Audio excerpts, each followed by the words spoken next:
everybody. This is Sandy with Data Driven Labs, and today we're going to talk a little bit about the Gutenberg WordPress 5.0 block editor and how to convert this back to the classic editor. With this new editor, you have all these blocks, and this isn't everyone's cup of tea. And when you've been using WordPress for a long time, maybe you're used to the classic editor that you had before, and so you want to figure out how to go back and use what you've been using, because this just isn't a great time to be switching, and that's fine. There's actually a plugin for that. So what I'm going to do is I'm going to show you real quick exactly how to do that.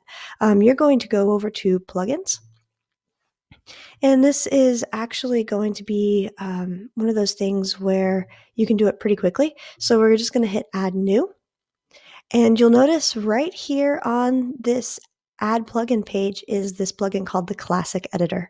We're going to hit the install button, and we're going to hit the activate button.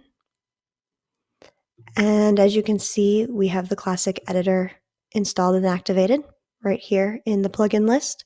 So if we go back over to our post, we can take a look at this, and everything is back in the classic editor, what you're used to with your visual and your text, and nothing new. If for some reason you are ready to learn how to do this new Gutenberg block editor thing that everyone has coming out with WordPress 5.0, all you have to do is just go back to your plugins and deactivate. So whether you want it, whether you don't want it, whether you're ready to learn or not, it's not ridiculously difficult to make that switch. But that's pretty much it, guys. If you guys have any questions, leave them in the comments and let us know what you think.